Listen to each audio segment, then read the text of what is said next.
ਚੋਣ ਜ਼ਾਬਤੇ ਦੀ ਉਲੰਘਣਾ ਕਰਨ ਵਾਲਿਆਂ ਦੀ ਖੈਰ ਨਹੀਂ ਹੋਊਗੀ ਜਿਸ ਤਰ੍ਹਾਂ ਦੇ ਪ੍ਰਬੰਧ ਤੁਸੀਂ ਦੇਖ ਰਹੇ ਹੋ। कोई भी अगर शरारती कर दे तुरंत उसे फिर कार्रवाई शुरू हो जाएगा।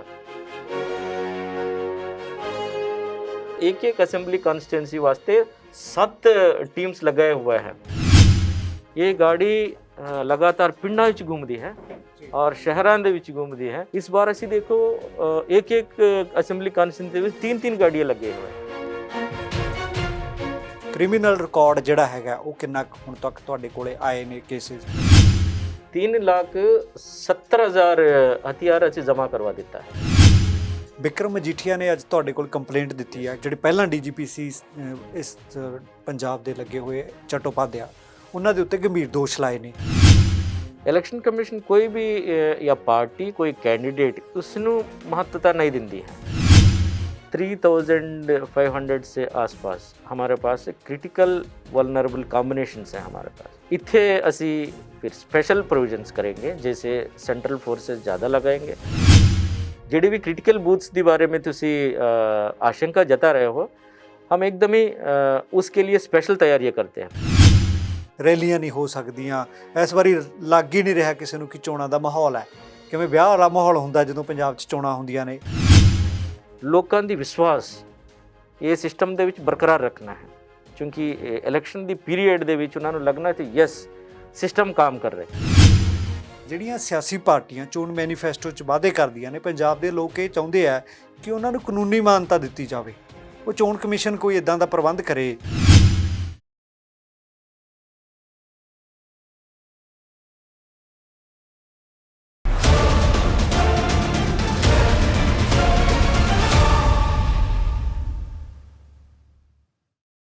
ਸਤਿ ਸ਼੍ਰੀ ਅਕਾਲ ਜੀ, ਤੁਸੀਂ ਦੇਖ ਰਹੇ ਹੋ ਪ੍ਰਾਈਮ ਏਸ਼ੀਆ ਟੈਲੀਵਿਜ਼ਨ ਤੇ ਮੈਂ ਹਾਂ ਨਿਰਮਲ ਸਿੰਘ ਮਾਨਸ਼ਈਆ। ਪੰਜਾਬ 'ਚ ਚੋਣਾਂ ਦਾ ਮਾਹੌਲ ਚੱਲ ਰਿਹਾ ਹੈ, ਚੋਣ ਪ੍ਰਕਿਰਿਆ ਜਾਰੀ ਹੈ, ਨਾਮਜ਼ਦਗੀਆਂ ਸ਼ੁਰੂ ਹੋ ਚੁੱਕੀਆਂ ਨੇ।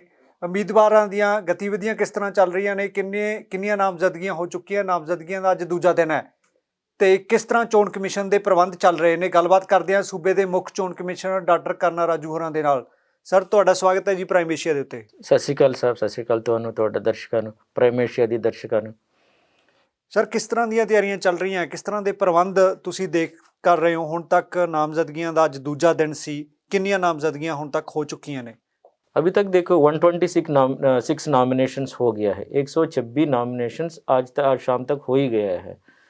अब नॉमिनेशंस का रफ्तार ਵਧਣੇ वाला है, क्योंकि 25 तारीख तो नॉमिनेशन प्रक्रिया शुरू हो गई है पंजाब ਦੇ ਵਿੱਚ। क्योंकि अब टाइम बहुत घट है, सभी पोलिटिकल पार्टीज इंडिपेंडेंट्स नॉमिनेशन के काम ते रिझे हुए हैं।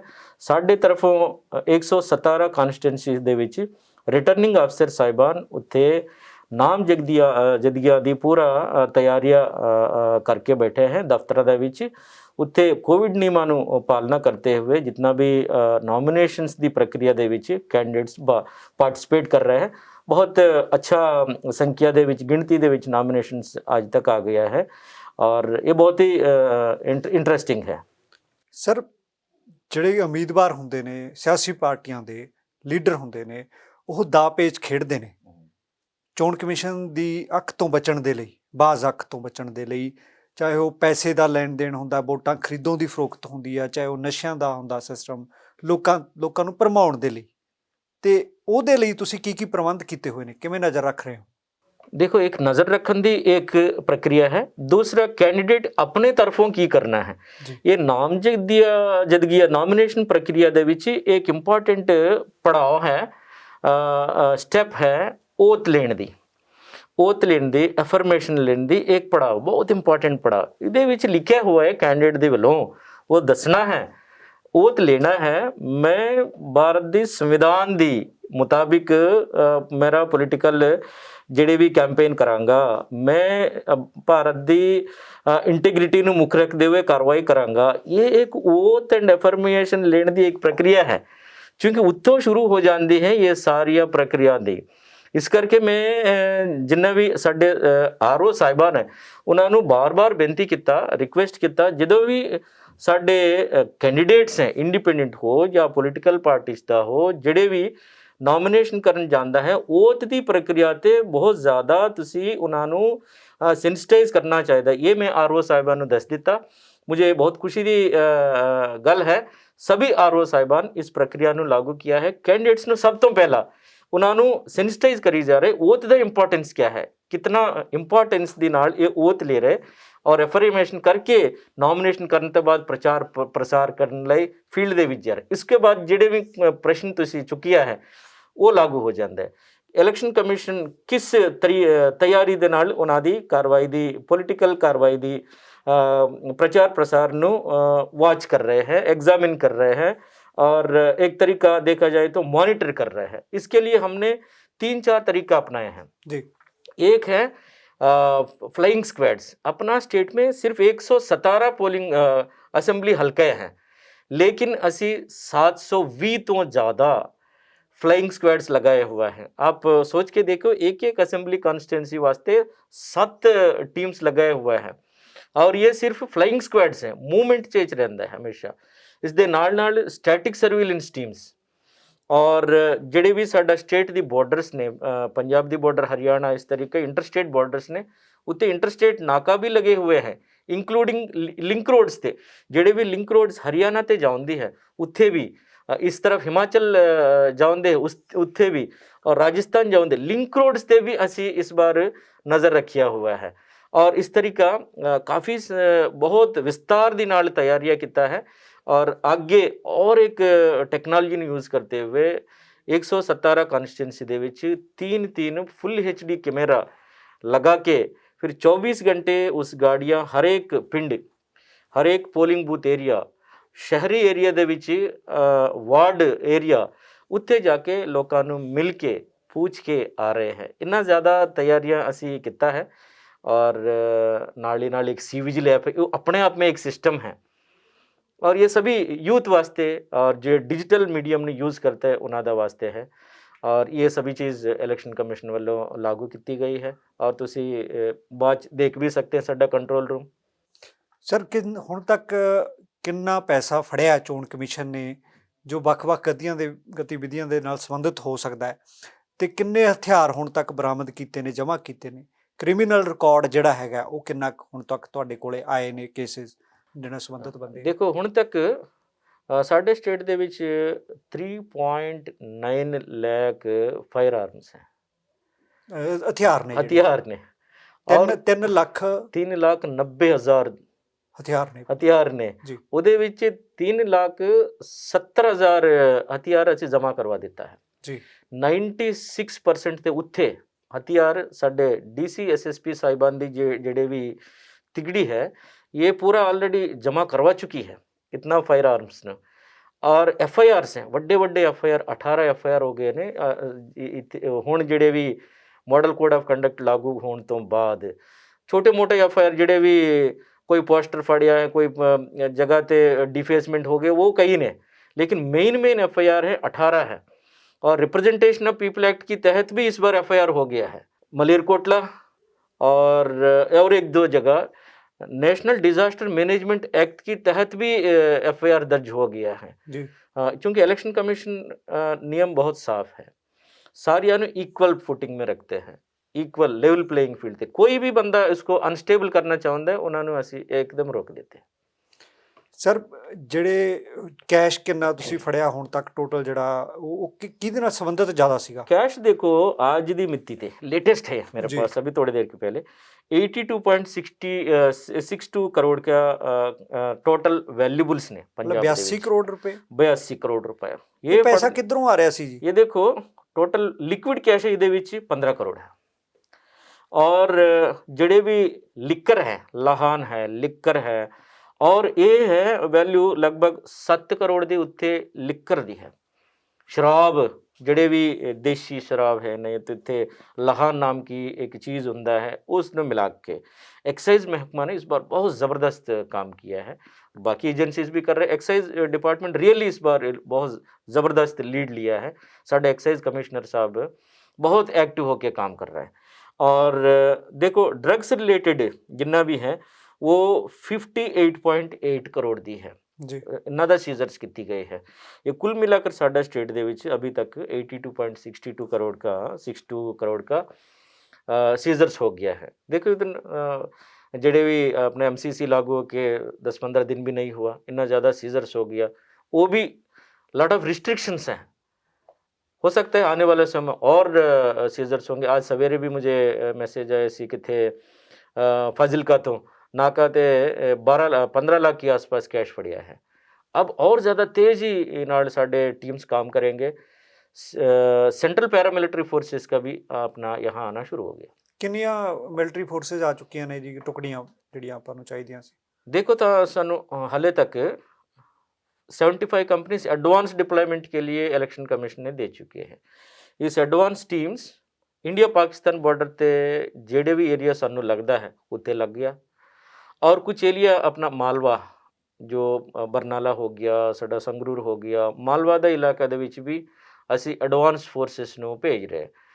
75 कंपनीज आ चुके हैं। 31 तारीख पहले और 75 कंपनी आ रहे, मतलब 150 कंपनियां एडवांस प्रिपरेशन के लिए पंजाब दे विच आ जाएगा, क्योंकि ये सभी लैंड आर्डर देखने वास्ते ਅਤੇ सिक्योरिटी देखने वास्ते लोगों ਨੂੰ एक लेवल प्लेइंग फील्ड ਸਾਰੀਆਂ कैंडिडेट्स ਨੂੰ इक्वल तरीके ਨਾਲ अपना पोल कैंपेन कराउण ਲਈ ਅਸੀਂ फैसिलिटेट करते हैं। इस वास्ते है ਸਰ ਪੋਲੀਟੀਕਲ ਲੀਡਰਾਂ ਨੇ ਇੱਕ ਦੂਜੇ ਤੇ ਦੂਸ਼ਣਬਾਜ਼ੀ ਸ਼ੁਰੂ ਕਰ ਦਿੱਤੀ ਹੈ, ਕੰਪਲੇਂਟਾਂ ਵੀ ਆ ਰਹੀਆਂ।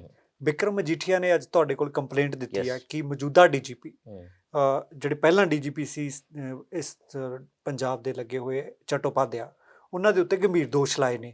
ਇੱਕ ਆਡੀਓ ਟੇਪ ਵੀ ਉਹਨਾਂ ਨੇ ਤੁਹਾਡੇ ਕੋਲੇ ਸੌਂਪੀ ਹੈ, ਉਹਦੇ ਉੱਤੇ ਵੀ ਕਾਫੀ ਖੁਲਾਸੇ ਹੋ ਰਹੇ ਨੇ। ਇਸ ਸੰਬੰਧ ਨੂੰ ਲੈ ਕੇ ਕੀ ਕਾਰਵਾਈ ਕੀਤੀ ਜਾ ਰਹੀ ਹੈ?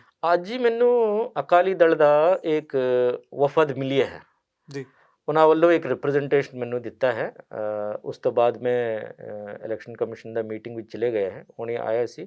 ਅਭੀ ਮੈਂ ਐਪਲੀਕੇਸ਼ਨ ਦੇਖਾਂਗਾ ਔਰ ਉਸ ਤੋਂ ਬਾਅਦ ਫਿਰ ਜਿਹੜੇ ਵੀ ਕਾਰਵਾਈ ਵਾਸਤੇ ਇੱਥੇ ਬਣਦਾ ਇੱਥੇ, ਔਰ ਜਿਹੜੇ ਵੀ ਏਜੰਸੀ ਨੂੰ ਅਸੀਂ ਭੇਜਣਾ ਹੈ, ਔਰ ਇਸ ਦਾ ਇੱਕ ਰਿਪੋर्ट भी इलेक्शन कमीशन ऑफ इंडिया ਨੂੰ ਅਸੀਂ ਭੇਜਾਂਗੇ। क्योंकि पॉलिटिकल पार्टीज अपना बात ज़रूर कहना है और एजेंसीज अपना फैक्चुअल चीज़ें देखना है, और इलेक्शन कमीशन ਅਸੀਂ ਤੱਥਿਆਤਮਕ रूप ਦੇ ਵਿੱਚ ਫੀਡ ਕਰਨਾ ਹੈ। ਇਹ तीन हिस्सा है इस काम ਦੇ ਵਿੱਚ, क्योंकि ਇਸ ਦੇ ਵਿੱਚ ਸਾਡਾ CEO दफ्तर ਦੀ बहुत इंपॉर्टेंट काम है। इस करके आज SID का दल आए है, कल और कोई पार्टी आई है और कुछ ਪਾਰਟੀ ਆਏ ਹੈ, ਉਹਨਾਂ ਦਾ ਕੁਝ ਚੋਣ ਇਸਕੇ ਲੇਕਰ ਆਉਂਦੇ ਰਹਿੰਦੇ ਹੈ ਸਾਡੇ ਕੋਲ। ਹੁਣ ਤੱਕ ਕਿੰਨੀਆਂ ਸ਼ਿਕਾਇਤਾਂ ਆ ਚੁੱਕੀਆਂ ਤੁਹਾਡੇ ਕੋਲੇ ਜੀ ਪੰਜਾਬ ਚੋਂ? शिकायतें दो तरीका अपन लोग देखना चाहिए। एक है अपना सी विजिलते हैं और एक फिजिकल शिकायतें हैं जी। दो तरीका शिकायत अपन लोग बात करेंगे। और फिजिकल शिकायतें हैं, इसमें अपन लोग इसको क्लासीफाई करेंगे। पॉलिटिकल पार्टीज दी उत्थे शिकायतें, पॉलिटिकल पार्टीज कर्मचारियों दी उत्थे शिकायतें हैं, और तीसरा है फ्रिवलस टाइप ऑफ शिकायतें हैं, पोस्टर लगे हुए वगैरह। इस तीनों अगर देखा जाए सानू लगभग 600 से एप्लीकेशंस आए, फिजिकल लिखित एप्लीकेशंस मेरे को आया है।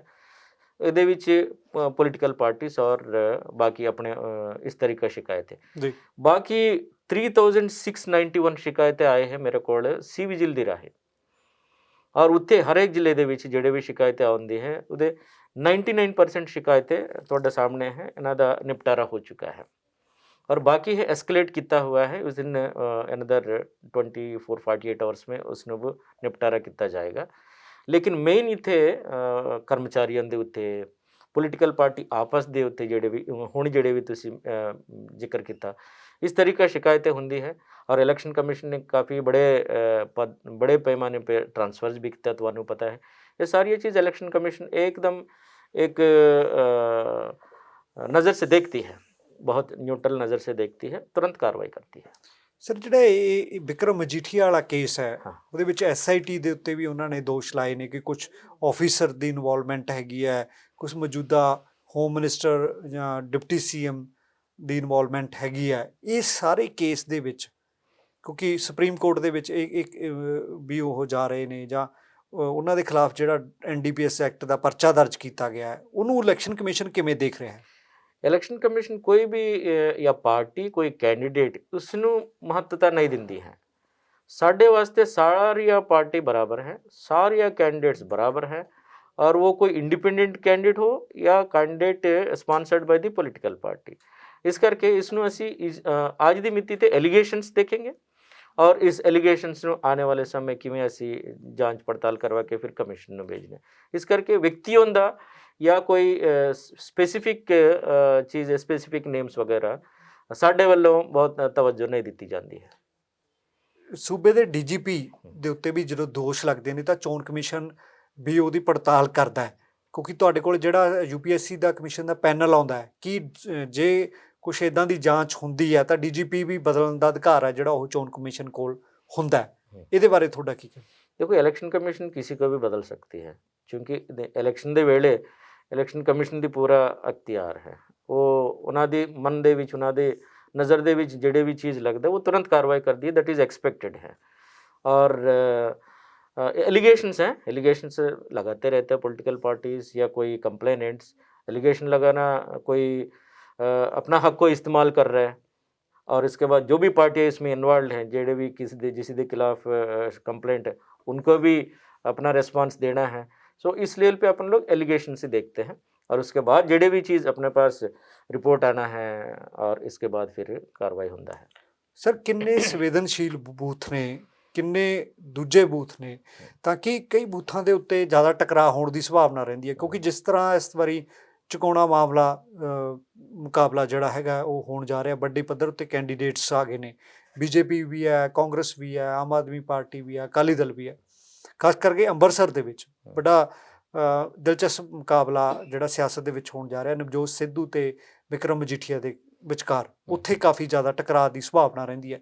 किन्ने क बूथ ने जी जिथे तुहानूं लगदा है कि उहदियां तैयारियां ने? देखो आज दी मिति ते, क्योंकि ये फिगर्स हल्का सा बदलते रहते हैं, क्योंकि डायनेमिक इश्यूज है ये।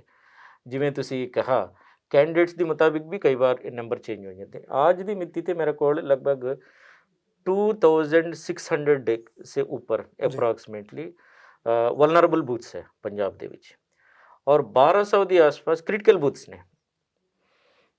2600 ये हो गया, 1200 हो गया, 3500 से आसपास हमारे पास क्रिटिकल वल्नरेबल कॉम्बिनेशंस हैं हमारे पास। इत्थे असी फिर स्पेशल प्रोविजंस करेंगे, जैसे सेंट्रल फोर्सेस ज़्यादा लगाएंगे, माइक्रो ऑब्जर्वर्स लगाएंगे, ਜਿਹੜੇ ਵੀ ਬਹੁਤ ਜ਼ਿਆਦਾ ਸੀਨੀਅਰ ਅਫਸਰ ਕੈਟੇਗਰੀ का ਹੁੰਦਾ ਹੈ ਉਹਨਾਂ ਨੂੰ ਉੱਥੇ ਫਿਰ ਤੈਨਾਤ ਕੀਤਾ ਜਾਏਗਾ। ਸੈਕਟਰ ਮੈਜਿਸਟ੍ਰੇਟਸ ਦੀ ਦੌਰਾ ਫ੍ਰੀਕੁਐਂਟਲੀ ਰਹੇਗਾ ਉੱਥੇ, और कैमरा तो है ही है। सो ਜਿਹੜੇ भी क्रिटिकल बूथ्स के बारे में तुसी आशंका जता रहे हो, हम एकदम ही उसके लिए स्पेशल तैयारियां करते हैं। जितना भी फोर्सेस हम मंगाते हैं इलेक्शन कमीशन सानू दिंदी है, इसी तरीके व्यवस्था पुख्ता करने वास्ते है, और साढ़े वास्ते बहुत जबरदस्त तैयारियां करके लोगों को देवांगे असी। सर बड़ी दिलचस्प इस बारी चोण हो जा रही है। चोण कमीशन बड़ियां इस बारी नवीं ਜਿਹੜੀਆਂ ਪਾਬੰਦੀਆਂ ਲਾਈਆਂ ਨੇ, ਖਾਸ ਕਰਕੇ ਕੋਵਿਡ ਦੀਆਂ, ਕਰੋਨਾ ਦੇ ਦੌਰਾਨ ਤੁਸੀਂ ਵੀ ਪਿਛਲੇ ਦਿਨੀ ਕੋਵਿਡ ਦੀ ਇਸ ਸਮੱਸਿਆ ਦੇ ਨਾਲ ਲੰਘੇ ਹੋ, ਫਿਰ ਵੀ ਤੁਸੀਂ ਕੰਮਕਾਰ ਜਾਰੀ ਰੱਖਿਆ। ਤੁਸੀਂ ਆਪਣਾ ਆਨਲਾਈਨ ਤੁਹਾਡਾ ਕੰਮਕਾਰ ਚੱਲਦਾ ਦੇਖਣ ਨੂੰ ਮਿਲਿਆ, ਬੜੇ ਐਕਟਿਵ ਹੋ। ਹੁਣ ਵੀ ਰਾਤ ਦੇ ਕਾਫੀ ਲੰਬਾ ਸਮਾਂ ਹੋ ਗਿਆ, 12-1 ਵੱਜਣ ਵਾਲਾ, ਤੁਸੀਂ ਦਫ਼ਤਰ ਦੇ ਵਿੱਚ ਬੈਠੇ ਹੋ, ਕੰਮਕਾਰ ਚੱਲ ਰਿਹਾ। ਤੁਸੀਂ ਸਿਆਸੀ ਪਾਰਟੀਆਂ 'ਤੇ ਪਾਬੰਦੀਆਂ ਲਾਈਆਂ, ਰੈਲੀਆਂ ਨਹੀਂ ਹੋ ਸਕਦੀਆਂ, ਇਸ ਵਾਰੀ ਲੱਗ ਹੀ ਨਹੀਂ ਰਿਹਾ ਕਿਸੇ ਨੂੰ ਕਿ ਚੋਣਾਂ ਦਾ ਮਾਹੌਲ ਹੈ। ਕਿਵੇਂ ਵਿਆਹ ਵਾਲਾ ਮਾਹੌਲ ਹੁੰਦਾ ਜਦੋਂ ਪੰਜਾਬ 'ਚ ਚੋਣਾਂ ਹੁੰਦੀਆਂ ਨੇ, ਬੜਾ ਇੱਕ ਤਿਉਹਾਰ ਵਾਲਾ ਕੰਮ ਹੁੰਦਾ। ਲੀਡਰਾਂ ਨੂੰ ਵੀ ਚਾੜ ਚੜ੍ਹਿਆ ਹੁੰਦਾ, ਵੋਟਰਾਂ ਨੂੰ ਵੀ ਚਾੜ ਚੜ੍ਹਿਆ ਹੁੰਦਾ ਕਿ ਲੀਡਰ ਸਾਡੇ ਘਰੇ ਆ ਕੇ ਅੱਜ ਭਾਈ ਗੋਡੇ ਟੇਕਣਗੇ। ਤੇ ਇਹ ਰੈਲੀਆਂ ਤੇ ਪਾਬੰਦੀਆਂ ਕਦੋਂ ਕੁ ਤੱਕ ਰਹਿਣਗੀਆਂ ਜੀ ਪੰਜਾਬ 'ਚ? ਦੇਖੋ ਹੁਣ ਜਿਹੜੇ ਵੀ ਇਲੈਕਸ਼ਨ ਕਮਿਸ਼ਨ ਦੀ ਪਾਬੰਦੀਆਂ ਹੈ 31 ਤਾਰੀਖ ਨੂੰ, ਉਸ ਤੋਂ ਬਾਅਦ ਫਿਰ ਇਲੈਕਸ਼ਨ ਕਮਿਸ਼ਨ ਫਿਰ ਰਿਵਿਊ ਕਰਦੀ ਹੈ।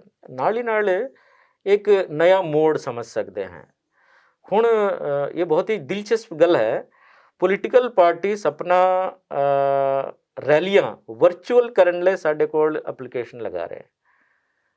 ਇੱਕ ਸਟੂਡੀਓ 'ਚ ਬੈਠ ਕੇ ਜਾਂ ਉਹਨਾਂ ਦਾ ਜਿਹੜੇ ਵੀ ਸਿਸਟਮ ਹੈ ਉੱਥੋਂ ਉਹ ਭਾਸ਼ਣ ਦੇਣ ਦੀ ਕਾਰਵਾਈ ਦੀ ਫਿਰ ਸ਼ੁਰੂ ਹੋ ਗਿਆ ਸਿਲਸਿਲਾ।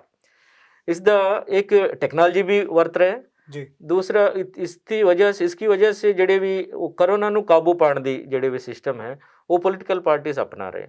और दूसरा है LED वैन्स लगा रहे हैं। LED वैन स्टेट जिन्ना भी साडा समूचा स्टेट वास्ते 2-3 पॉलिटिकल पार्टीज ऑलरेडी परमिशन ले चुके हैं जी। लोग नहीं जाएंगे उत्थे, वैन जा रहे उत्थे जेडे भी इन्हां दा लीडर्स दी भाषण जेडे भी चीज़ हैं उस दी राही फिर प्रचार प्रसार शुरू कर रहे हैं। ਇਹਦੇ ਵਿੱਚ ਫਿਰ ਇਲੈਕਸ਼ਨ ਕਮਿਸ਼ਨ का कुछ गाइडलाइंस है। ਤੁਸੀਂ ਜਿਹੜੇ ਵੀ ਰਿਪਰੈਜ਼ੈਂਟੇਸ਼ਨ ਆਫ ਪੀਪਲ ਐਕਟ ਦੇ ਮੁਤਾਬਿਕ ਹੀ ਤੁਸੀਂ ਭਾਸ਼ਣ ਦੇਣਾ, ਕਿਸੇ ਦੂਜਿਆਂ ਨੂੰ ਪਰਸਨਲ ਜੋ ਛੀਟਾਕਸੀ ਹੁੰਦਾ ਹੈ ਉਸ ਨੂੰ ਨਹੀਂ ਕਰਨਾ, ਔਰ ਸਾਡਾ ਨੈਸ਼ਨਲ ਸਿਕਿਉਰਿਟੀ ਇਸ ਚੀਜ਼ ਦੇ ਬਾਰੇ में ਗੱਲਬਾਤ ਨਹੀਂ ਕਰਨਾ, ਔਰ ਤੀਸਰਾ ਸਾਡਾ ਕੰਟਰੀ ਔਰ ਦੂਸਰੇ ਕੰਟਰੀ ਦੇ ਵਿਚਕਾਰ ਜਿਹੜੇ ਵੀ ਰਿਲੇਸ਼ਨਸ ਹੁੰਦਾ ਹੈ ਉਹਦੇ ਵਿੱਚ ਕੋਈ ਮਾੜਾ ਅਸਰ ਨਹੀਂ ਪੜਨਾ ਚਾਹੀਦਾ। ਇਹ ਸभी ਕੰਡੀਸ਼ਨਸ ਲਾ ਕੇ ਫਿਰ ਇਲੈਕਸ਼ਨ ਕਮਿਸ਼ਨ ਪਰਮਿਸ਼ਨ ਦੇ ਰਹੀ है। ਇਹ ਸਟੇਟ ਲੈਵਲ ਤੇ MCMC कमेटी है एक, इस media certification and monitoring committee तो परमिशन तुरंत दी जाती है। अब देखो मेरे ख्याल से 128 एप्लीकेशनस आए हैं साढ़े कोल जी, 128 एप्लीकेशनस आए हैं, इसमें 88 ਅਸੀਂ ਅਪਰੂਵਲ ਦਿੱਤਾ ਹੈ ਔਰ 40 ਨੂੰ ਅਸੀਂ ਰਿਜੈਕਟ ਵੀ ਕਰ ਚੁੱਕੇ हैं ਕਿਉਂਕਿ ਉਹਨਾਂ ਦਾ ਕੰਟੈਂਟ ਹੈ ਸਾਡਾ ਨਿਯਮ ਦੇ ਮੁਤਾਬਿਕ ਨਹੀਂ ਸੀ, ਇਸ ਕਰਕੇ 40 ਜਿਹੜੇ ਵੀ ਐਡਵਰਟਾਈਜ਼ਮੈਂਟ ਵਾਸਤੇ ਆਏ ਹੈ ਉਸ ਨੂੰ ਰਿਜੈਕਟ ਵੀ ਹੋ ਗਿਆ। और ये सभी कार्रवाई बहुत ही सरल तरीका नाल हो रहे, बहुत सौखे तरीके नाल, इस करके पॉलिटिकल पार्टीज भी इसमें ज़्यादा दिलचस्पी ले रहे। ਕਿੰਨਾ ਕੁ ਤੱਕ ਇਹ ਪਾਬੰਦੀਆਂ ਰਹਿਣਗੀਆਂ ਜੀ ਹਜੇ? देखो इलेक्शन कमीशन के मुताबिक 31 तारीख है, उस तो बाद फिर रिव्यू करने तो बाद ही फिर कह सकते हैं। साडा दफ्तर दी काम है ਜਿਹੜੇ ਵੀ ਇਲੈਕਸ਼ਨ ਕਮਿਸ਼ਨ ਡਿਸੀਜਨ ਕਰਦੀ ਹੈ ਉਸ ਨੂੰ ਲਾਗੂ ਕਰਨਾ ਹੈ, ਅਸੀਂ ਦੇਖਦੇ ਹਾਂ। ਇੱਕ ਸਰ ਲੀਡਰਾਂ ਦੇ ਜਿਹੜੇ ਭਾਸ਼ਣ ਨੇ ਉਹ ਮਰਿਆਦਾ ਤੋਂ ਬਾਹਰ ਚਲੇ ਜਾਂਦੇ ਆ, ਜਿਹਦੇ ਨਾਲ ਕਿ ਹਿੰਸਾ ਭੜਕਾਉਣ ਦੇ ਵੀ ਇਸ ਤਰ੍ਹਾਂ ਦੇ ਚਾਂਸਸ ਹੋ ਜਾਂਦੇ ਆ। ਦੂਸਰਾ ਮੇਰਾ ਸਵਾਲ ਹੈ, ਜਿਹੜੀਆਂ ਸਿਆਸੀ ਪਾਰਟੀਆਂ ਚੋਣ ਮੈਨੀਫੈਸਟੋ 'ਚ ਵਾਅਦੇ ਕਰਦੀਆਂ ਨੇ, ਪੰਜਾਬ ਦੇ ਲੋਕ ਇਹ ਚਾਹੁੰਦੇ ਆ ਕਿ ਉਹਨਾਂ ਨੂੰ ਕਾਨੂੰਨੀ ਮਾਨਤਾ ਦਿੱਤੀ ਜਾਵੇ, ਉਹ ਚੋਣ ਕਮਿਸ਼ਨ ਕੋਈ ਇੱਦਾਂ ਦਾ ਪ੍ਰਬੰਧ ਕਰੇ ਜਾਂ ਚੋਣ ਕਮਿਸ਼ਨ ਕੋਈ ਇਸ ਤਰ੍ਹਾਂ ਦੀ ਹਦਾਇਤ ਜਾਰੀ ਕਰੇ ਵੀ ਜਿੰਨੇ ਵੀ ਵਾਅਦੇ ਇਹ ਸਿਆਸੀ ਪਾਰਟੀਆਂ ਕਰਦੀਆਂ ਨੇ ਉਹਨਾਂ ਨੂੰ ਇੱਕ ਕਾਨੂੰਨ ਦੇ ਵਿੱਚ ਬੰਨ੍ਹਿਆ ਜਾਵੇ, ਸੰਗਲ ਦੇ ਵਿੱਚ ਬੰਨ੍ਹਿਆ ਜਾਵੇ, ਤਾਂ ਕਿ ਵੋਟਰਾਂ ਨੂੰ ਭਰਮਾ ਕੇ ਝੂਠੇ ਵਾਅਦੇ ਕਰਕੇ ਉਹ ਜਿਹੜੀ ਸਾਡੀ ਡੈਮੋਕ੍ਰੇਸੀ ਹੈ, ਸਾਡਾ ਲੋਕਤੰਤਰ ਹੈ, ਉਹਦਾ ਘਾਣ ਨਾ ਕਰ ਸਕਣ। ਕਿਤੇ ਨਾ ਕਿਤੇ ਚੋਣ ਕਮਿਸ਼ਨ ਦਾ ਵੀ ਇਹਦੇ ਵਿੱਚ ਫਰਜ਼ ਬਣਦਾ ਹੈ ਕਿ ਜਿਹੜੀਆਂ ਪਾਰਟੀਆਂ ਜੇ ਪੈਸੇ ਦੀ ਗੱਲ ਕਰਕੇ ਅਸੀਂ ਰੋਕਦੇ ਹਾਂ ਜਾਂ ਨਸ਼ਿਆਂ ਨੂੰ ਰੋਕਦੇ ਹਾਂ ਤਾਂ ਉਹਨਾਂ ਦੇ ਜਿਹੜੇ ਵਾਅਦੇ ਨੇ ਝੂਠੇ ਉਹਨਾਂ ਨੂੰ ਵੀ ਰੋਕੇ। देखो इस दो प्रश्न ਦੇ ਵਿੱਚ एक है कोई भाषण एक लिमिट तो बाहर नहीं जाना चाहिए। इसी तरीके एक मसला आई सी इस विचकारी कुछ ਮਲੇਰਕੋਟਲਾ ਦੇ ਵਿੱਚ ਇਸ ਤਰੀਕਾ ਘਟਨਾ ਦੀ ਮੁਹੰਮਦ ਮੁਸਤਫਾ ਆਰੋਪ ਪ੍ਰਤੀਆਰੋਪ ਲੱਗੀ ਸੀ, ਉੱਤੇ ਕੋਈ ਵੀਡੀਓ ਆਈ ਸੀ ਵਾਇਰਲ ਹੋ ਕੇ, ਔਰ ਉਸ ਤੋਂ ਬਾਅਦ ਫਿਰ ਤੁਰੰਤ 24 ਘੰਟੇ ਦੇ ਵਿੱਚ ਕਾਰਵਾਈ ਹੋ ਚੁੱਕੇ ਹਨ। ਕੀ ਕਾਰਵਾਈ ਕੀਤੀ ਗਈ? FIRs ਹੋ ਗਏ ਇਹਦੇ ਵਿੱਚ ਸੰਬੰਧਿਤ ਜਿਹੜੇ ਵੀ DGP ਮੁਹੰਮਦ ਮੁਸਤਫਾ और उनके खिलाफ FIR भी हो गया है, उसमें रिप्रेजेंटेशन ऑफ पीपल एक्ट भी लगा है और NDMA भी लगा हुआ है और 188 IPC भी लगा हुआ है। ਇੰਨਾ ਜ਼ਿਆਦਾ ਇੱਕ ਹੀ ਇੰਸੀਡੈਂਟ 'ਤੇ ਉੱਥੇ ਫਿਰ ਸਖਤ ਕੋਗਨੀਜੈਂਸ ਪ੍ਰਸ਼ਾਸਨ ਲੈਂਦੀ ਹੈ, ਪੁਲਿਸ ਐਜ਼ ਵੈਲ ਐਜ਼ ਸਾਡੇ DC ਸਾਹਿਬਾਨ, ਉਹਨਾਂ ਦਾ ਇੱਕ ਟੀਮ ਹੈ ਉੱਥੇ, ਉਹ without wasting any time immediately कार्रवाई करती ताकि वहाँ माहौल शांत हो जाए तुरंत। ਪਰ ਉਹ ਕਹਿੰਦੇ ਆ ਕਿ ਮੈਂ ਤਾਂ ਇਹ ਸ਼ਬਦ ਵਰਤੇ ਹੀ ਨਹੀਂ ਸੀ ਵੀ ਹਿੰਦੂਆਂ ਬਾਰੇ, ਤਾਂ ਉਹ ਮਤਲਬ ਸਪੈਸੀਫਿਕਲੀ ਉਹ ਕਹਿੰਦੇ ਮੇਰੀ ਵੀਡੀਓ ਨੂੰ ਤੋੜ ਮਰੋੜ ਕੇ ਐਡਿਟ ਕਰਕੇ ਪੇਸ਼ ਕੀਤਾ ਗਿਆ ਕੁਛ ਮੀਡੀਆ ਚੈਨਲਸ ਵੱਲੋਂ, ਪਰ ਮੇਰੇ ਵੱਲੋਂ ਇਹ ਸ਼ਬਦਾਵਲੀ ਨਹੀਂ ਸੀ। ਕੋਈ ਨਹੀਂ, ਇਹ ਸਭੀ ਚੀਜ਼ ਜਾਂਚ ਪੜਤਾਲ ਵਿੱਚ ਸਾਹਮਣੇ ਆਉਂਦੀ ਕਿਉਂਕਿ ਇਮੀਡੀਏਟ ਕਾਰਵਾਈ ਹੁੰਦੀ ਹੈ, ਪੁਲਿਸ ਕਾਰਵਾਈ ਜਿਹੜੇ ਵੀ ਹੁੰਦਾ ਇੱਕ ਵਾਰੀ ਪਰਚਾ ਦਰਜ ਹੋਣਾ, ਜਾਂਚ ਦਾ ਵਿਸ਼ਾ ਹੋ ਚੁੱਕਾ ਹੈ, ਉਸ ਤੋਂ ਬਾਅਦ ਜਾਂਚ ਪੜਤਾਲ ਦੀ ਵਿਸ਼ਾ ਹੈ, ਡਿਊ ਪ੍ਰੋਸੈਸ ਹੁੰਦਾ ਹੈ ਕਿਉਂਕਿ ਸਾਡਾ ਦੇਸ਼ ਸੰਵਿਧਾਨ ਦੇ ਮੁਤਾਬਿਕ ਚੱਲਦਾ ਹੈ, ਇੱਕ ਡਿਊ ਪ੍ਰੋਸੈਸ ਹੁੰਦਾ ਹੈ ਹਰ ਇੱਕ ਚੀਜ਼ ਦਾ, ਇੱਕ ਡਿਊ ਪ੍ਰੋਸੈਸ ਹੋਣਾ ਹੀ ਹੈ, ਉਸ ਤੋਂ ਬਾਅਦ ਫਿਰ पता चलेगा ਕੀ ਹੈ ਕੀ नहीं है, लेकिन इमीडिएटली वहाँ शांत माहौल बना दिया गया है। I give credit to the बहुत अपना DC मैडम और उनका टीम है, नया DC गई हुई है। ਸਰ ਇੱਕ ਕ੍ਰਿਮੀਨਲਸ ਜਿਹੜੇ ਨੇ ਖਾਸ ਕਰਕੇ ਜਿਹੜੇ ਭਗੌੜੇ ਹੁੰਦੇ, POs ਹੁੰਦੇ ਨੇ ਜਾਂ ਜੇਲ੍ਹਾਂ 'ਚ ਬੈਠੇ ਨੇ, ਉਹ ਚੋਣਾਂ ਨੂੰ ਪ੍ਰਭਾਵਿਤ ਕਰਦੇ ਨੇ, ਹੋਰ ਗੈਂਗਸਟਰ ਨੇ ਕ੍ਰਿਮੀਨਲਸ, ਉਹਨਾਂ ਉੱਤੇ ਕਿਸ ਤਰ੍ਹਾਂ ਤੁਸੀਂ ਸਕੰਜਾ ਕੱਸ ਰਹੇ ਹੋ? ਦੇਖੋ ਇਸ ਦੇ ਬਾਰੇ में ਜਿਹੜੇ ਵੀ ਆਪਣਾ ਇਲੈਕਸ਼ਨ ਫੁੱਲ ਕਮਿਸ਼ਨ ਆਈ ਸੀ ਪੰਜਾਬ ਦੇ ਵਿੱਚ ਜੀ ਪਿਛਲੇ ਮਹੀਨੇ, ਫੁੱਲ ਕਮਿਸ਼ਨ ਦੇ ਦੌਰਾ ਦੇ ਦੌਰਾਨ ਇਸ ਬਾਤ 'ਤੇ ਬਹੁਤ ਲੌਂਗ ਡਿਸਕਸ਼ਨ ਕੀਤਾ ਔਰ ਇਲੈਕਸ਼ਨ ਕਮਿਸ਼ਨ ਨੇ ਬਹੁਤ ਸਖਤ ਨਿਰਦੇਸ਼ ਜਾਰੀ ਕੀਤਾ ਹੈ। ਉਸ ਤੋਂ ਬਾਅਦ ਫਿਰ ਸਾਡੇ ਸਟੇਟ ਏਜੰਸੀਜ਼ ਜਿਤਨਾ ਵੀ ਹੈ ਔਰ ਆਪਣਾ ਬਾਰਡਰ ਸਟੇਟਸ ਹੈ ਉਹਨਾਂ ਦੇ ਨਾਲ ਲਗਾਤਾਰ ਅੱਜ ਦੀ ਮਿਤੀ 'ਤੇ ਈਵਨ WhatsApp ਗਰੁੱਪ 'ਤੇ ਸਾਡਾ ਏਜੰਸੀ ਸੰਪਰਕ 'ਤੇ ਹੈ।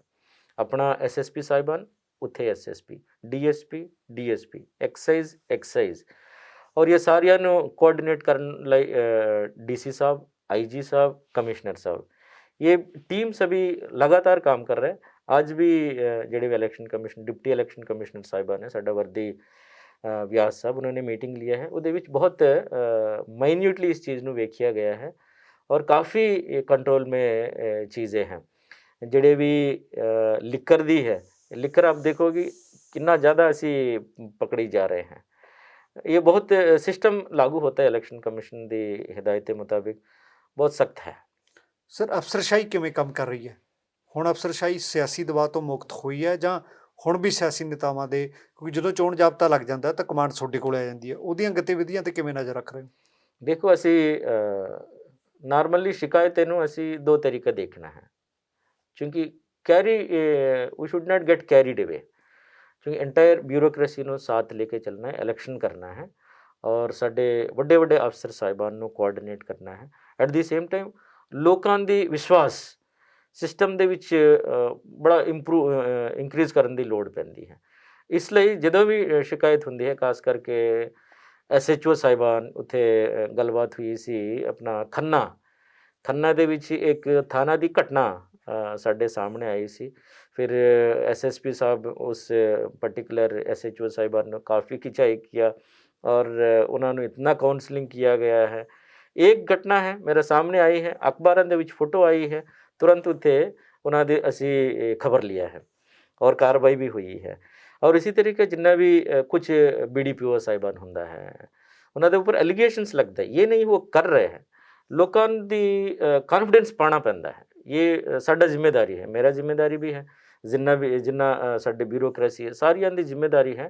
इन्ना बड़ा मशीनरी इस काम ते विच लगे हुए, साडा एक सामूहिक जिम्मेदारी हुंदी, कलैक्टिव रिस्पॉन्सिबिलिटी। लोकां नूं साडे स्टेट दी, सूबे दी इन्ना पॉपूलेशन नूं असीं कॉन्फिडेंस देना है। इस करके जदों भी शिकायत हुंदी है तुरंत असीं कार्रवाई करते हैं। आप देखो कई सारे ट्रांसफर इलेक्शन कमीशन ने कर चुकी है और कुछ ROs ने असी ट्रांसफ़र कर दिया और कुछ SHOs का लिस्ट आके पड़ा हुआ है। और जैसे भी अगर शिकायत होंदी है, साडा मेन रिस्पॉन्सिबिलिटी है, कमीशन सानू यही हिदायत दिंदी है, लोगों की विश्वास ये सिस्टम दे विच बरकरार रखना है। क्योंकि इलेक्शन की पीरीयड दे विच उन्हां नूं लगना कि यस सिस्टम काम कर रहे। हुण देखो लोग इहो जिही शिकायत करने लगे हैं, साडा बिल्डिंग प्लान पास नहीं हो रहे।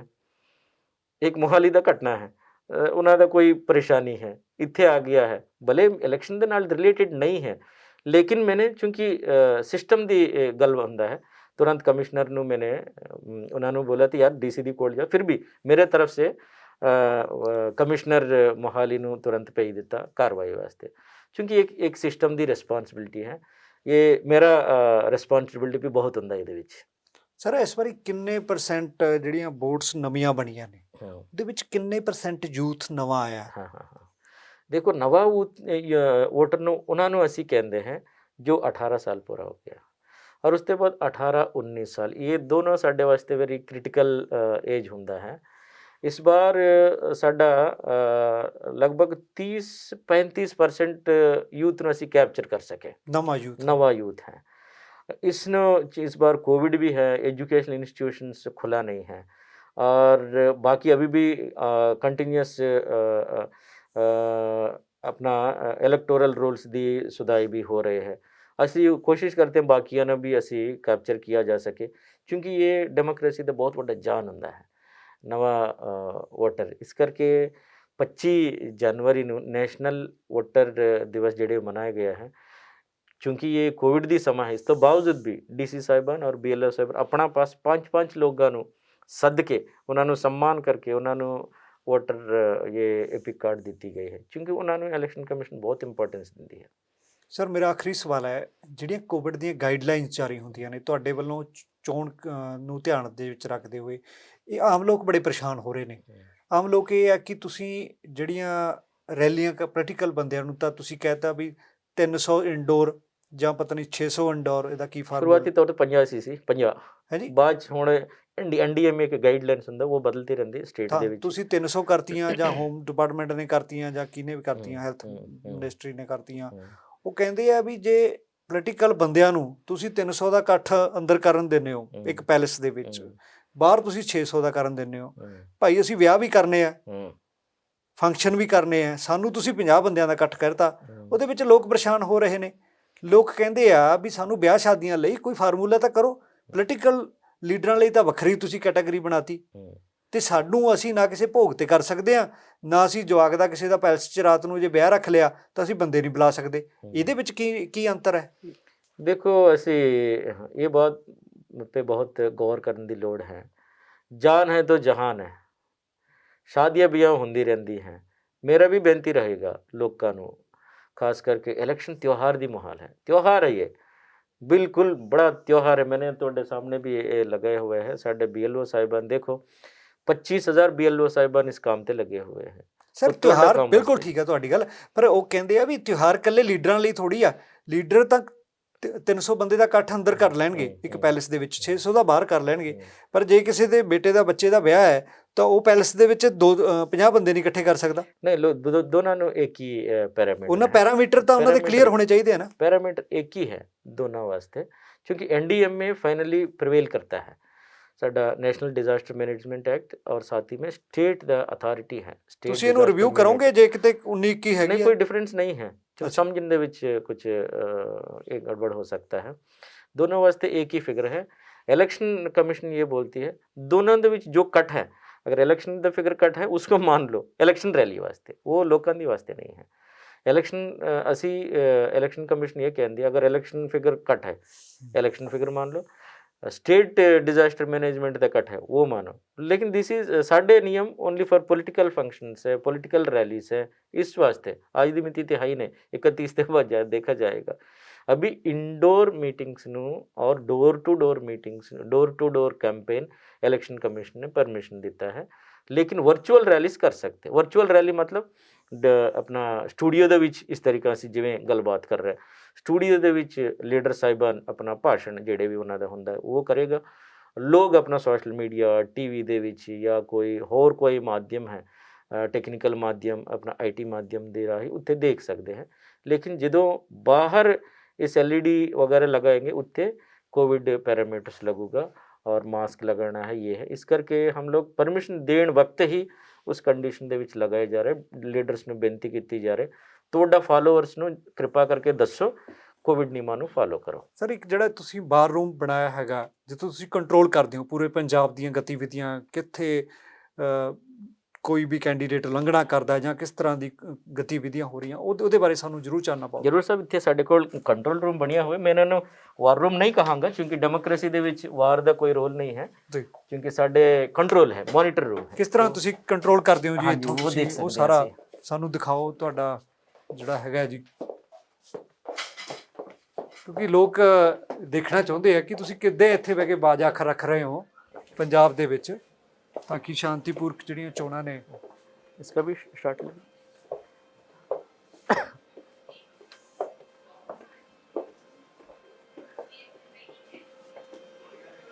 ਤੇ ਅਸੀਂ ਤੁਹਾਨੂੰ ਦਿਖਾ ਰਹੇ ਹਾਂ ਸੂਬੇ ਦੇ ਮੁੱਖ ਚੋਣ ਕਮਿਸ਼ਨ ਡਾਕਟਰ ਕਰਨਾ ਰਾਜੂ ਜੀ ਵੱਲੋਂ ਬਣਾਇਆ ਗਿਆ ਕੰਟਰੋਲ ਰੂਮ। ਇਹ ਪੂਰੇ ਪੰਜਾਬ ਦਾ ਕੰਟਰੋਲ ਰੂਮ ਹੈਗਾ ਜਿੱਥੇ ਸਾਰੀਆਂ ਗਤੀਵਿਧੀਆਂ ਉੱਤੇ ਨਜ਼ਰ ਰੱਖੀ ਜਾ ਰਹੀ ਹੈ। ਜਦੋਂ ਉਹਨਾਂ ਕੋਲ ਸਾਡੇ ਵੱਲੋਂ ਮੇਲ ਚਲੇਗੀ ਨਾ ਸਟਾਰਟ ਕਰਾਂਗੇ।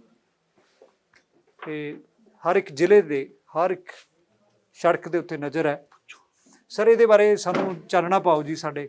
ये साडा देखो पंजाब विधान सभा इलेक्शन 2022 डैशबोर्ड है। ये सारा पूरा पंजाब दी 117 असैम्बली कॉन्स्टिट्यूंसीज साडा ये मॉनिटरिंग डैशबोर्ड है। इत्थे ਤੁਸੀਂ ਫਿਜ਼ੀਕਲੀ ਇੱਕ ਗਾੜੀ ਦਾ ਨਜ਼ਰ ਰੱਖ ਸਕਦੇ ਹੋ ਜਿੱਥੇ ਸਾਡਾ ਸਿਕਿਉਰਿਟੀ ਫੋਰਸਸ ਖੜਾ ਹੈ। ਦੇਖੋ ਜੀ, ਸਿਕਿਉਰਿਟੀ ਫੋਰਸਸ ਸਾਡਾ ਫਲਾਈਂਗ ਸਕੁਐਡਸ ਇੱਕ ਅਸੈਂਬਲੀ ਕਨਸਟੀਟੂਐਂਸੀ ਦੇ ਵਿੱਚ ਅਭੀ ਨਿਗਰਾਨੀ ਰੱਖੀ। ਰਾਤ ਦੀ ਵੇਲੇ ਹੈ, ਹੁਣ ਮੇਰੇ ਖਿਆਲ ਸੇ ਟਾਈਮ ਕਿੰਨਾ ਹੋਈ ਹੈ 10:30 ਵਜ ਰਿਹਾ ਹੈ ਜੀ। 10:30 ਵਜੇ ਸਾਡਾ ਕੰਟਰੋਲ ਰੂਮ ਦੇ ਵਿੱਚ ਸਾਡਾ ਐਗਜ਼ੀਕਿਊਟਿਵਸ ਹੈ, ਕੰਟਰੋਲ ਐਗਜ਼ੀਕਿਊਟਿਵਸ ਇਹ ਇੱਕ ਕੈਮਰਾ ਦੇ ਵਿੱਚ ਨਜ਼ਰ ਰੱਖੇ ਹੋਏ ਹਨ ਜੀ।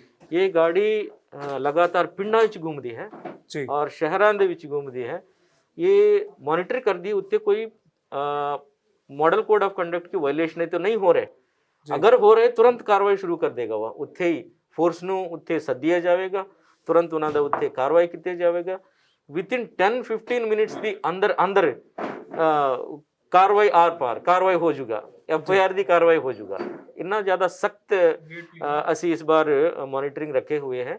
ਪਿਛਲੀ ਪਾਰਲੀਮੈਂਟ ਇਲੈਕਸ਼ਨ ਦੇ ਵਿੱਚ ਅਸੀਂ ਇੱਕ ਵਿਧਾਨ ਸਭਾ ਦਾ ਵੀ ਹਲਕਾ ਦੇ ਵਿੱਚ ਇੱਕ ਮੋਨੀਟਰਿੰਗ ਗੱਡੀਆਂ ਦੇ ਲੱਗੇ ਹੋਏ ਜੀ ਇਸ ਵਾਰ ਅਸੀਂ ਦੇਖੋ ਇੱਕ ਅਸੈਂਬਲੀ ਕਾਂਸਟੀਟਿਊਂਸੀ ਦੇ ਵਿੱਚ तीन गाड़ियां लगे हुए हैं। जी इतने एक GIS में भी तुसी देख सकते हो, सामने देखो गाड़ियां ग्रीन गाड़ियां चल रहे हैं, ਇਹ और ਪੂਰੀਆਂ ਪੰਜਾਬ पूरा पूरा सर पंजाब दी, और लाल गाड़ियां ਅਸੀਂ रुका हुआ है। ਜੀ हाँ, उत्थे तुसी ड्रिल डाउन करके देख सकते हो उत्थे की हो रहा है की नहीं हो रहा है।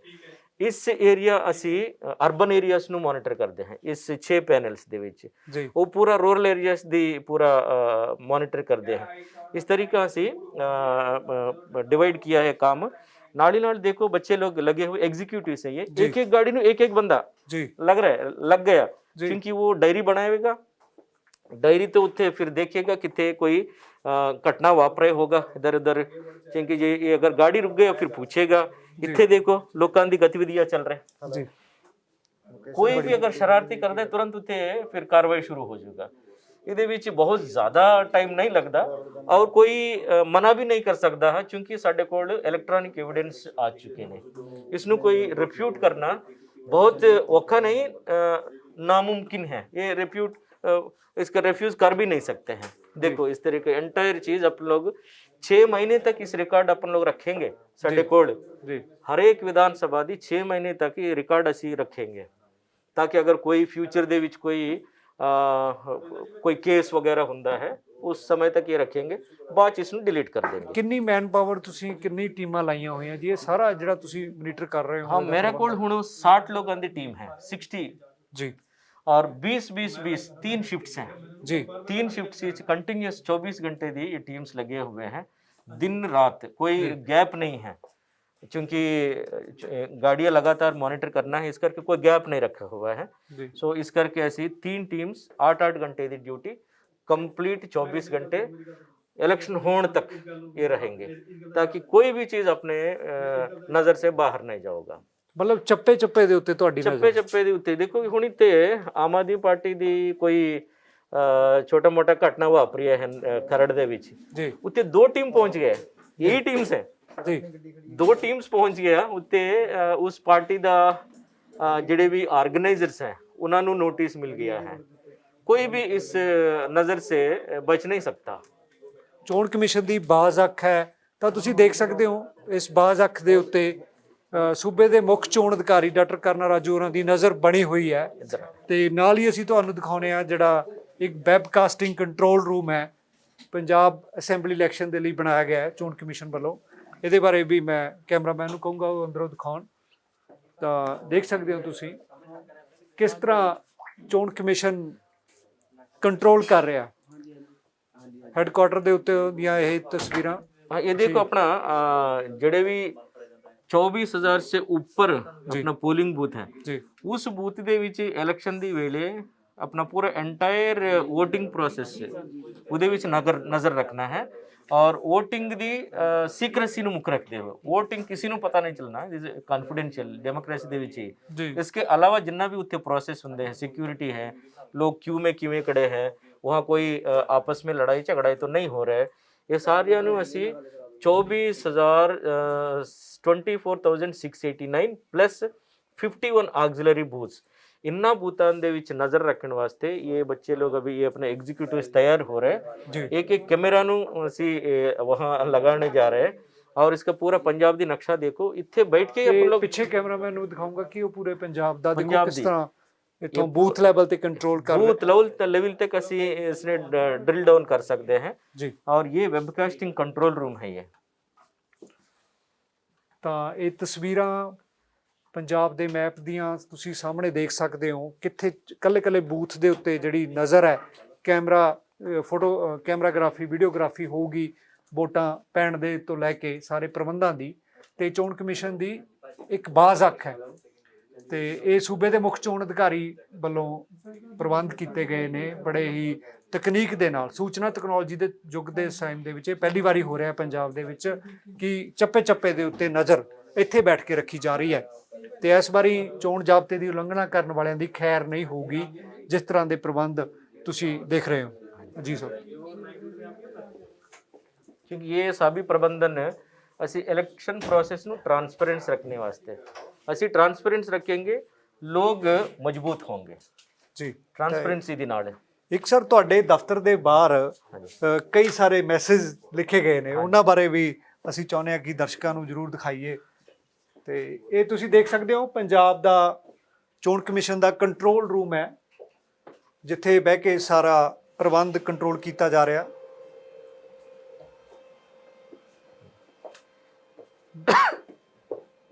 ਸਰ ਕਾਫੀ ਦੇਰ ਰਾਤ ਤੱਕ ਤੁਸੀਂ ਵਰਕ ਕਰਦੇ ਹੋ, ਰਾਤ ਤੱਕ ਦਿਨ ਰਾਤ ਜਾਗ ਕੇ ਦਿਨ ਜਿਹੜੇ ਹੈ ਇਹ ਜਿਹੜਾ ਤੁਸੀਂ ਵੈਕਸੀਨੇਸ਼ਨ ਦਾ ਵੀ ਫੁੱਲੀ ਵੈਕਸੀਨੇਸ਼ਨ ਕੋਵਿਡ ਦੇ ਵਿੱਚ ਸਾਡਾ ਜ਼ਿੰਮੇਵਾਰੀ ਬਹੁਤ ਵੱਧ ਜਾਂਦਾ ਹੈ जी आई एम फुली वैक्सीनेटेड, दोनों वैक्सीनेशन मुझे हो गया है जी और I am ready for election duty जी क्योंकि इलेक्शन ड्यूटी करना मेरे लिए बहुत सुख ਦੀ ਗੱਲ ਹੈ, मुझे बहुत अच्छा लगता है जी क्योंकि ਲੋਕਾਂ ਨੂੰ ਆਪਣਾ ਵੋਟ ਕਰਨ ਦੀ ਇੱਕ ਇੰਤਜ਼ਾਮ ਕਰਕੇ ਦੇਣਾ, ਕਿਉਂਕਿ 5 ਸਾਲ ਤੋਂ ਬਾਅਦ उनको एक त्योहार ਦੇ ਵਿੱਚ ਪਾਰਟਿਸਿਪੇਟ ਕਰਨ ਦਾ ਮੌਕਾ ਮਿਲता है, वो सारी व्यवस्था करके देना मेरे लिए बहुत बड़ी एक जिम्मेदारी है।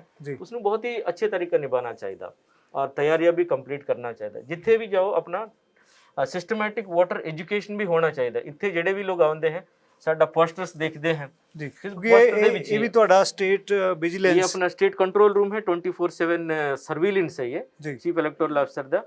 ਸਰ ਇਹ ਬੜਾ ਕਮਾਲ ਦਾ ਤੁਸੀਂ ਮੈਸੇਜ ਲਿਖਿਆ ਜੀ। ਇਹ ਹੈ ਸਾਡਾ ਪੰਜਾਬ ਦੇ ਵਿੱਚ ਇੱਕ ਖਾਸ ਆਦਤ ਵੀ ਹੈ, ਜਦੋਂ ਵੀ ਲੋਕ ਆਉਂਦੇ ਹੈ ਐਸਾ ਪੈਰੀ ਹੱਥ ਲਗਾਉਂਦੇ ਰਹਿੰਦੇ ਹੈ। ਮੈਨੂੰ ਇਹ ਸਖਤ ਖਿਲਾਫ ਹੂੰ ਮੈਂ ਇਸ। ਇਹਨੂੰ ਸਰ ਪੰਜਾਬੀ ਚ ਜਿਹੜਾ ਦੱਸੋਗੇ ਕੀ ਇਹਦਾ ਮਤਲਬ? ਦੇਖੋ ਮੈਂ ਤੁਹਾਡਾ ਸੇਵਕ ਹੂੰ ਜੀ, ਕਿਉਂਕਿ ਆਲ ਇੰਡੀਆ ਸਰਵਿਸ ਦੀ ਬੰਦਾ ਹੈ, ਇੰਡੀਅਨ ਐਡਮਿਨਿਸਟ੍ਰੇਟਿਵ ਸਰਵਿਸ ਹੈ ਇਹ। ਸਰਵਿਸ ਕਰਨ ਵਾਸਤੇ ਅਸੀਂ ਖੁਦ ਆਪਣੇ ਆਪ ਤਿਆਰ ਹੋ ਕੇ ਆਏ हैं, ਫਿਰ ਮੇਰਾ ਕੰਮ ਹੀ ਬਣਦਾ ਹੈ ਇਹ ਲੋਕਾਂ ਨੂੰ ਸਰਵਿਸ ਕਰਨਾ।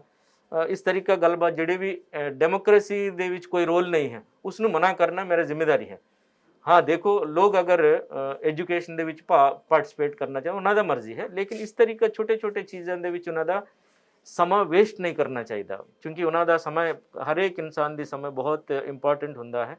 ਮੈਂ ਉਹਨਾਂ ਨੂੰ ਧੰਨਵਾਦੀ ਹਾਂ ਕਿਉਂਕਿ ਮੈਨੂੰ ਉਹ ਮੌਕਾ ਦੇ ਰਹੇ ਉਹਨਾਂ ਵਾਸਤੇ ਕੰਮ ਕਰਨ ਲਈ। ਇਸ ਕਰਕੇ I said here that I am thankful to you because you have given me opportunity, ਮੈਨੂੰ ਮੌਕਾ ਦਿੱਤਾ ਤੁਸੀਂ ਕੰਮ ਕਰਨ ਲਈ।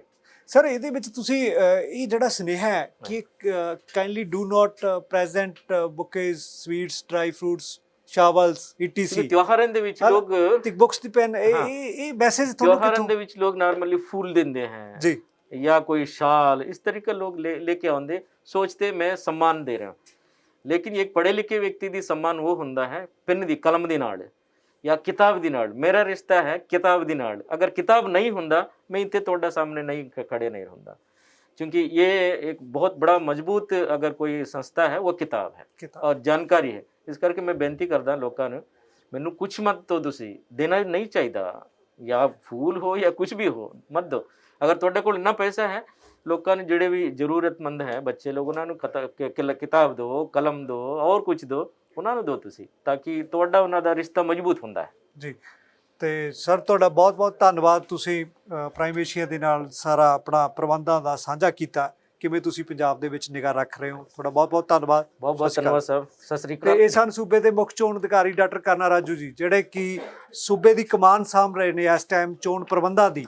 ਕਿ ਚੱਪੇ ਚੱਪੇ ਦੇ ਉਹਨਾਂ ਦੀ ਉੱਤੇ ਨਜ਼ਰ ਹੈ ਤੇ ਪ੍ਰਬੰਧ ਅਸੀਂ ਤੁਹਾਨੂੰ ਦਿਖਾਏ ਨੇ ਤੇ ਅਗਲੇ ਦਿਨਾਂ ਦੌਰਾਨ ਤੁਹਾਨੂੰ ਅਪਡੇਟ ਕਰਦੇ ਰਹਾਂਗੇ। ਤੁਸੀਂ ਦੇਖਦੇ ਰਹੋ ਪ੍ਰਾਈਮ ਏਸ਼ੀਆ ਟੈਲੀਵਿਜ਼ਨ, ਤੁਹਾਡਾ ਆਪਣਾ ਤੁਹਾਡੇ ਲਈ। ਸਤਿ ਸ਼੍ਰੀ ਅਕਾਲ ਜੀ।